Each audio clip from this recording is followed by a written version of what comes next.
But I just want to give you the big picture first. So there has been a constant flow of, let's say, financial misuse of office kind of behavior. There's one slither and it's regular. Okay, that's one. So when we talk about the incident now, we should go back historically and pull out the facts. Then you have a slither of this ethics, moral, personal behavior issues, right? I don't want to judge. I think many of us don't want to judge, because these are personal choices and affect individuals' behavior, all of that. But I think we can call out in those incidents procedural matters. There was conflict of interest. Why was it, managed this way and all of that. Then there is another category, and this is where the write-out issues fit in. There's a list of people who have been found not liable in any way. So the state has made some inquiry, made some investigation, appointed some committee and so on, and then found out there was no wrongdoing. So there is also that issue. What do we see? In the early days, when something like this happened, it always involved an SMC. Most of the time, there was a by-election. That is some level of accountability. But with the GRC system, and with the Prime Minister through the court case having the right to decide when to call an election for a GRC, there's no accountability. So you have more accountability in a fully SMC system, but in a GRC, that accountability has disappeared. So this is a very important thing.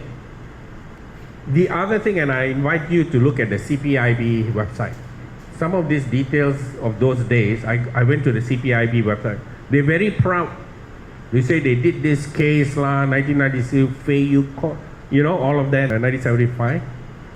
If there is so many incidents, over a period of 40 years, regularly every 5-10 years you have this incident, what kind of advice has the CPIB given to this political party? If it's 40-50 years of shenanigans, as a bureaucracy, right, you must set the golden standards.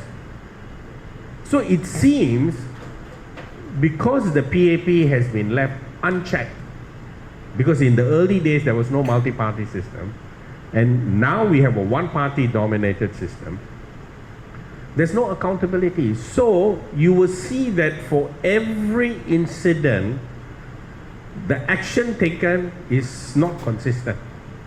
Meaning, nobody has been sacked. They all resigned. What am I? One incident, right? But previously, they just resigned. Sometimes there was no by-election. They just wait, 6 months later, they call for general election. So if you want to understand this issue, and I come back to the 3 points that I raised about public accountability, anti-corruption, which is here. The evidence is clear as crystal. You put from 1966, 23, you will see all the gaps very jarring. And this is all from public record. And then you have CPIB putting up some of this incident with no analysis, right? The analysis is so straightforward, right? Here's the fun fact. In a single SMC, right?